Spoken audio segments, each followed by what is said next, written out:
नमस्ते दोस्तों, सभी को प्रणाम, आत्मवंदन। आप सभी को रक्षाबंधन की हार्दिक शुभकामनाएं। आज की इस वीडियो को बहुत ही ध्यान से देखिएगा क्योंकि इसमें हम वैदिक रक्षा सूत्र बनाना सीखेंगे। वैदिक रक्षा सूत्र की पोटली किस तरह तैयार करनी है वो हम इस वीडियो में जानने वाले हैं। इससे पहले कि हम आगे बढ़ें, ये जान ले पहले कि इस रक्षा सूत्र का मतलब क्या है, कब बांधना है, कौन किसको बांध सकता है और किस मंत्र उच्चारण के साथ इसे बांधना चाहिए, कैसे इससे आप मैक्सिमम बेनिफिट ले सकते हैं और इसके फायदे होते क्या हैं। तो आइए शुरू करते हैं हमारी आज की वीडियो।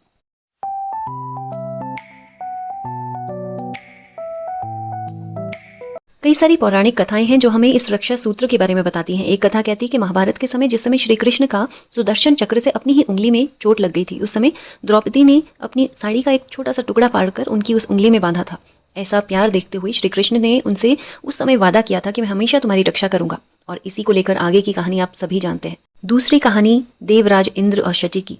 जिस समय राजा बलि से देवताओं के राजा इंद्र हार रहे थे, उस समय इंद्राणी ने उनकी कलाई पर ये रक्षा सूत्र बांधा था, ये प्रार्थना करते हुए कि आप जहां भी जाएं आपकी हमेशा विजय हो। तीसरी बहुत सुंदर कहानी राजा बलि और माता लक्ष्मी की। एक समय राजा बलि, जो कि भगवान विष्णु के अनन्य भक्त थे, विष्णु जी उनकी भक्ति से प्रसन्न होकर निर्णय लेते हैं कि अब मैं राजा बलि के ही राज्य में रहूंगा। जब माता लक्ष्मी ऐसा देखती हैं तो वो पंडिताइन का रूप धारण करके राजा बलि के पास जाती हैं, उन्हें रक्षा सूत्र बांधती हैं। और रक्षा सूत्र बांधने पर राजा बलि उनसे वादा करते हैं कि मैं हमेशा आपकी रक्षा करूंगा, आपकी हर शुभ इच्छा को पूर्ण करने की मैं कोशिश करूंगा। उस समय माता लक्ष्मी उनसे यही वरदान मांगती हैं कि आप विष्णु भगवान जी को वापस भेज दें। ऐसा करने पर भगवान विष्णु वापस वैकुंठ लोक जाते हैं। ऐसी और भी बहुत सारी पौराणिक कथाएं हैं दोस्तों, जिससे ये पता चलता है कि ये जो वैदिक रक्षा सूत्र है ये बहुत ही चमत्कारी है। अब आइए जानते हैं कि इसके लिए आपको करना क्या है। अब अपना पेन और पेपर जल्दी से ले लें। सबसे पहले अक्षत यानी कि थोड़े से चावल। अब कितने चावल लेने आपको गिनना नहीं है, आपको थोड़े से चावल लेने हैं। चावल टूटे हुए ना हो, बस इतना ध्यान रखेंगे। और हर चीज़ के साथ उसकी इंपॉर्टेंस क्या है वो भी मैं साथ साथ आपको बताती चलूँगी। चावल की इंपॉर्टेंस होती है अक्षत। अक्षत मतलब जो कभी भी क्षय नहीं होता, कभी भी खत्म नहीं होता है। तो ये आपके जीवन में अबंडेंस लेकर आता है। आप जो भी आज मैनिफेस्टेशंस कर रहे हैं वो इन चावलों से पूरी होती है। यानी कि ऐसी एनर्जीज हम इन चावलों में डालते हैं कि वो हमेशा आपके जीवन में बरकत लेकर आती है। दूसरी चीज़, आप इसमें पीली सरसों डालेंगे। पीली सरसों बाजार में बहुत ईजिली अवेलेबल होती है। इसका फ़ायदा क्या होता है, ये भी आपको थोड़ी सी डालनी, गिनकर कुछ भी नहीं डालना, बस थोड़ी थोड़ी डालते रहेंगे। अब पीली सरसों का फ़ायदा होता है कि जो लोग पूछते हैं ना कि नज़र से कैसे बचा जाए, बुरी नज़र से, नेगेटिविटी से कैसे बचा जाए, ये पीली सरसों आपको हर तरह की बुरी नज़र से, ईविल आई से बचाती है। तीसरी चीज़, आप इसमें थोड़ा सा केसर डालेंगे। केसर से हमारी बॉडी में किसी भी तरह के ब्लड से रिलेटेड कोई भी इश्यूज़ अगर आ रहे हों तो वो उसमें भी मदद करता है। यानी ब्लड से संबंधित किसी भी तरह के इश्यूज़ हमारी बॉडी में हों तो वो आपके ब्लड को प्योरीफाई भी करता है और आपको फिजिकल स्ट्रेंथ देता है, आपको फियरलेस बनाता है, निर्भय बनाता है। साथ ही साथ बहुत से लोगों को अगर ऐसा लगता है कि आप अपने कामों को पूरा नहीं कर पाते तो ये आपको एक फिजिकल स्ट्रेंथ भी देता है, एनर्जी देता है, आपके अंदर से आलस को भगाता है। यानी ये आपके रूट चक्र को भी स्ट्रांग बनाता है, आपके अंदर सेफ्टी, सिक्योरिटी जैसी चीज़ों को बढ़ाता है। अगली चीज़ जो आपने इसमें डालनी है वो है ध्रुवा। ध्रुवा गणेश जी को सबसे ज़्यादा प्यारी है।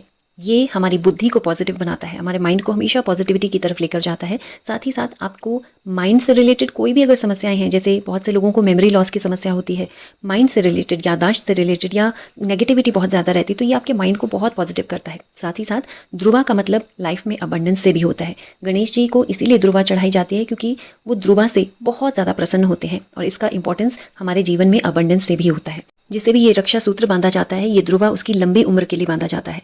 अगली चीज़ जो हम इसमें डालेंगे वो है हल्दी। अब हल्दी आपको पिसी हुई हल्दी नहीं डालनी है। हल्दी की गांठ अगर आपके पास है उसमें तो बिल्कुल थोड़ी सी आप छुरी से उसको हल्का सा काट सकते हैं, क्योंकि ये सारी चीज़ें आपको या तो लाल या फिर पीले रंग की छोटी सी इस तरह से पोटली बनानी है जैसे आप देख रहे हैं। और इसको चाहे तो अपनी राखी के साथ बांध लें या फिर एक सिंपल मौली के धागे में भी आप इसको बांध सकते हैं। हल्दी डालने से क्या होता है, हल्दी डालने से आपके अंदर कॉन्फिडेंस बढ़ता है, पढ़ाई में मदद करती है। साथ ही कोई भी किसी भी तरह का आप कुछ नया काम सीख रहे हैं, कोई नॉलेज गेन कर रहे हैं, उसमें आपकी बहुत हेल्प करती है। ये स्क्रीन पर जो आप मंत्र देख रहे हैं ये वही मंत्र है जिससे माता लक्ष्मी ने राजा बलि को रक्षा सूत्र बांधा था। बिल्कुल यही मंत्र हम रक्षा सूत्र बांधते हुए कहते हैं। इस मंत्र को लेकर अलग से एक वीडियो आपके साथ शेयर की जाएगी। जब भी आप रक्षा सूत्र बांधें तो इस मंत्र को ज़रूर चलाइए, बाद में आपको खुद ही याद हो जाएगा। इससे ये जो रक्षा सूत्र आप बांध रहे हैं इसमें बहुत एनर्जी आती है, बहुत शक्ति आती है। मंत्र के साथ जिस समय आप रक्षा सूत्र बांध रहे होंगे उसी समय आपको ये एनर्जी फील होनी शुरू हो जाएगी। अब बात आती है कि इस रक्षा सूत्र को कौन किसको बांध सकता है। इस रक्षा सूत्र को कोई भी एक दूसरे को बांध सकता है, यहाँ तक कि हस्बैंड वाइफ भी बांध सकते हैं, क्योंकि ये राखी नहीं है, ये रक्षा सूत्र है जो कोई भी किसी को भी बांध सकता है, ऐसी मनोकामना के साथ, ऐसी शुभ कामना के साथ कि प्रभु हमेशा आपकी रक्षा करे। तो चलिए जल्द मिलते हैं अगली वीडियो में। Thank you so much for watching.